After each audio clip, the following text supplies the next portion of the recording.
nakikita na po natin siya. So, ibig sabihin yung isa sa mga pwede natin priority na treat, ha? Baka mamaya nakita mo ng tabi yung sir, may masakit pa dito, ginagalang-galang na po yung dapat injury. So, meron din tayo na rapid glance. Ano na po ito, nagpakilala na ha? Nagpakilala, nagpaalam, nagpapilin kumuha. Gagawin rapid glance. Sa rapid glance, check lang po natin yung katawan ng patient kung may mga pressures ng bleeding sa katawan. Hawak sa ulo pa baba. So, mabilis lang po ito. So, gagawin ni Sir Mario at the head. Check. Okay, taas ang kamay. Tignan kung may dugo. Pag may dugo sa kamay, pag-awak dito sa ulo, itahin sa damit. Para yung dadating na responder o yung bang ang face ng patient is bleeding. Ang mga responder, kakaintindihan niya, pag tinahin niya yung bleeding, sabihin, pupunta rin sa first aider, si-treat na yung naman ginagawa niya sa procedure. Nakuha? So next check, pag hindi mo kasi tinahin, kung may dugo, magpalit dito sa katawan, may dugo na naman, may dugo, kasi hindi mo tinahin. So, dadami, no? Okay, next. Sa kamay, check sa kamay. Check kung may bleeding. Okay, sa wala. So, check sa likod. Check kung may dugo. Wala. Okay, wala. Pressure. Tapos doon sa paa. Sa pagbalit. Yung bleeding, nakadilis po siya. Doon sa iyo. Sa-priority po yun, ha?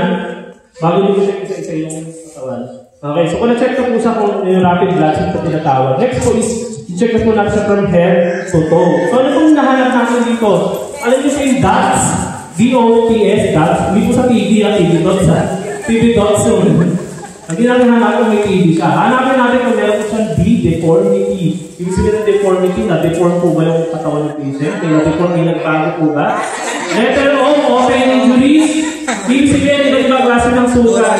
Lacerations, puncture, abrasion. Ayan, dahil po hanapin natin. Next, T, tenderness. Ibig sabihin, may nasakit. Ang tenderness po, wala na nakikita sa katawan niya na asa, ganyan. Pero pag ginawa ka niyo po, masakit. Pero wala ka nakikita.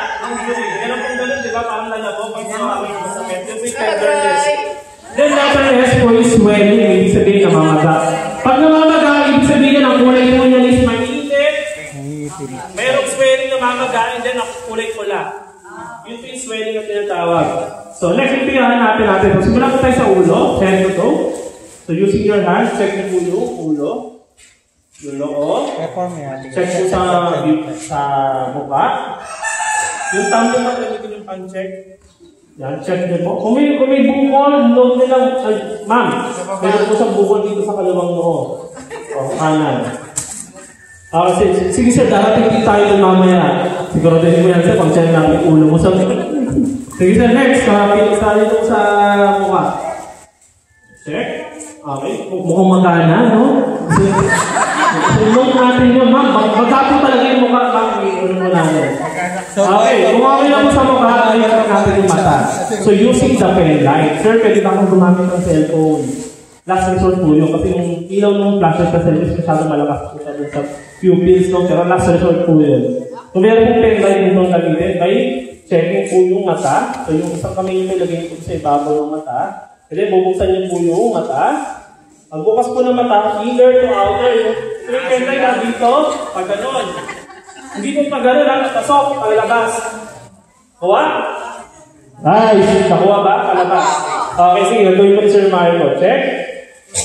Inner to outer. Just kabila naman po. Inner to outer.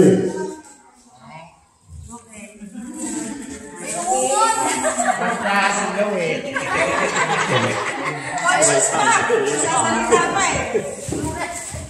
Wala, hindi nakakitilasin lang yan. Nakatoka. Umito. Kaya susukatan ka na daw ba? Oy, buhay pa. Tinumata Chairman. Tumagalaw ko.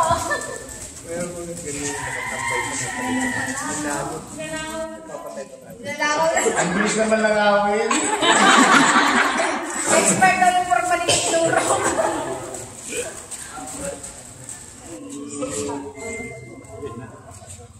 Okay. Alam niyo, check natin sa pupils. Hindi lang tayo basta nag-check na mata. Kasi sa pupils po nalalaman kung nangyari ko sa patient. Alam niyo yung pupils? Para sa kalaman po lahat yung mata ko, tingnan niyo po. Mata ko, may itim. Nakikita niyo po itim, di ba? Yung itim po na yan, meron bang kung saan mali na itim na nasa loob niyan. Yun po yung pupils. Ang pupils po sa normal, pag tinapatan nyo siya ng ilaw, lumiliit po yan kasi nasisilaw po tayo. Kaya po tayo nakapapigay kasi nga po yung pupils kasi silaw. So kaya po siya, lumiliit. Pag wala lang yung yung ilaw, sa katawan po, normal na size niya. Okay? So ganun po yung check. Ngayon, pag sinabing constricted pupils, dyan na si Sir Marco sa pupils. Connected po sa kabila. Naka-constrict na po siya. Ibig sabihin, maliit na po yung pupils. Kung tinapatan, hindi po siya nag-re-react. Nakagano na lang po siya, maliit na lang po yung pupils. Ibig sabihin po kung both na matalis, constricted yung pupils, ito sign na na-heat stroke po yung patient o kaya na-drug overdose sa sobrang na gamot. So, drug overdose. Next, may tinatawag na dilated. Ibig sabihin, dilated. Pinapatan ng pen light, naka-dilate na, lumaki po. Alos pumantay na doon sa isang itim na mata ko. Yung